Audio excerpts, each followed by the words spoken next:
the hallowed depths of the UK woodlands, there's a path seldom trodden, bordered by gnarled trees that stretch like bony fingers to a heavy sky. This path is known to the villagers of Elderswood, a community woven tightly by superstitions and whispered folklore.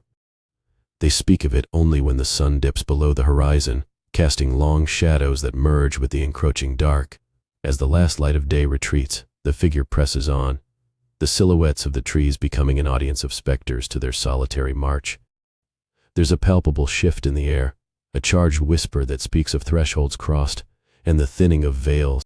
On a particular twilight, under a brooding canvas of clouds, a lone figure finds this path. Leaves rustle as if sharing wary secrets, and the air itself seems to still in anticipation. The figure, driven by a thirst for the unknown, is beckoned forward by an invisible thread tied to something ancient, something otherworldly that resides in. This is where our tale claws its way into the realm of the living, where the eerie lore of Elderswood begins to weave its narrative. A narrative that ensnares our protagonist in a web of spectral mysteries and witchery, a tale that has been eagerly awaiting its next teller. The darkness now fully claims the woods, and with it, our story takes its first breath. Listen closely. You hear the whispers of Elderswood? As the wanderer ventures deeper into the forest's embrace, the path beneath their feet becomes a tangled web of roots and earth, an ancient mosaic laid by the hands of time itself. With each step, the air grows colder, a chilling caress that seems to seep into the marrow. The trees stand sentinel, their branches clawing at the remnants of light, casting eerie patterns that dance with the wanderer's shadow. A hoot from an unseen owl pierces the silence, a harbinger of the night's full ascent. The darkness is a living thing here, thick and pulsating with the heartbeat of the forest. The wanderer feels eyes upon them, eyes that belong to no human, watching from the twisted A whisper in the wood speaks a name, their name, carried on the lips of an unfelt breeze. It is a summoning, a call to draw them to the heart of the woodland where few dare to tread. The wanderer's breath becomes a mist that mingles with the fog rising from the earth, a specter's exhalation. Then, through the mists, a light flickers, a lantern's glow, or perhaps a will-o'-the-wisp, leading the way to the remains of what once was a grand manor house, now succumbed to rot and the relentless siege of nature. The manor's broken silhouette tells tales of grandeur swallowed by greed and the merciless passage of time. The wanderer, heart pounding with a mixture of dread and exhilaration, crosses the threshold of the manor's arched entranceway. Inside, the air is heavy with the scent of mold and decay, and the whisper that called their name now echoes through the abandoned halls. A siren song leading them to a room where the veil is thin and the spirits stir. In this room, the wanderer finds a circle of stones, in the center of which lies an old grimoire, its pages fluttering as if caught in a silent storm. Compelled, they step forward, their hand trembling as it reaches for the tome. And in that moment, the wanderer becomes the conduit, the storyteller bound to the spirits of Elderswood, whose tales are etched in the shadows and whispered by the leaves. What secrets will the grimoire reveal? What spirits will rise to recount their forlorn tales? The story continues to weave its dark tapestry, and the wanderer is now irrevocably a part of it. The grimoire's leather cover is cracked, the pages yellowed with age. The wanderer's fingers brush over the embossed symbols, feeling the thrum of ancient power that seems to hum beneath the surface. As they open the book, the air stirs, and the candles that lay dormant in sconces flare to life with ghostly fire, casting a pale, otherworldly glow. Words in an unreadable script dance across the pages, shifting and writhing like living things. The wanderer's eyes are drawn to a particular page, where the script slowly morphs into a language they understand. It speaks of the manor's history, of a lineage cursed by a scorned witch who summoned the spirits of the wood to take revenge on those who wronged her. As the tale unfolds, the wanderer becomes aware of a presence in the room. The air grows thick, and the temperature drops, breaths visible in the spectral light. From the corners of the room, shadows coalesce into the shapes of those who once dwelled within the manor's walls. They are the cursed, bound to the witch's fury, condemned to relive their downfall at the hands of the avenging spirits.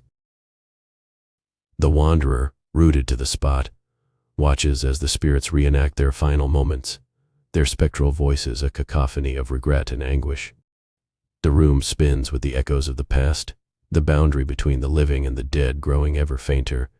Suddenly, the grimoire's pages flip wildly as if caught in a gale, stopping on a spell. The very one the witch used to bind the spirits here. The wanderer, now a silent witness to the eternal torment of the cursed, understands what must be done. With a voice stronger than they knew they possessed, they begin to recite the incantation. The spirits pause, their forms shimmering with uncertainty. The wanderer speaks the words with increasing confidence, the spell's power resonating in the very foundations of the manor. A vortex of ethereal energy spirals above the circle of stones, growing with every uttered syllable.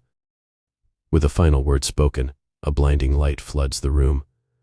The spirits' cries reach a crescendo before being sucked into the vortex, their forms dissolving into the ether. The candles snuff out, plunging the room into darkness once more. Silence reigns, save for the wanderer's heavy breathing. They stand alone in the manor, the grimoire now silent, its pages blank. The curse is lifted, the spirits freed, but the stories of Elderswood are far from over. For in breaking the curse, the wanderer has become a part of the legend, a guardian of the tales that the forest holds.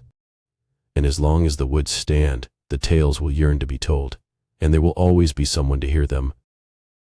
As dawn breaks, its tentative fingers of light pry through the crevices of the decrepit manor, the wanderer emerges.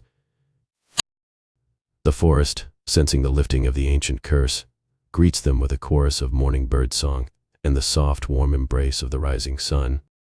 The path which had seemed so menacing now welcomes them back, a gentle guide leading out of the heart of the Elderswood.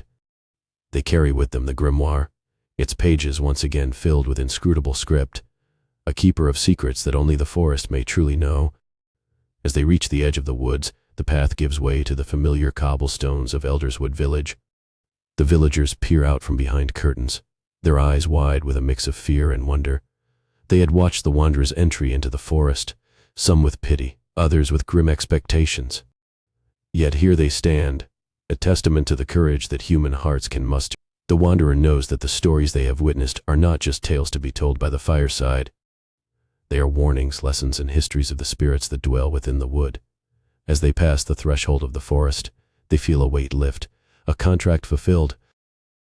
In the village square, they place the grimoire on the ancient stone well, the morning light casting golden hues upon its surface. It is a gift and a responsibility left for the next brave soul willing to delve into the secrets of Elderswood. The wanderer's tale is complete, but the forest's stories are eternal, weaving in and out of the fabric of reality, waiting for the next listener, the next keeper of tales. And as the wanderer departs from the village, their silhouette fading into the distance, the whispers of the woods gently recede, content. For now,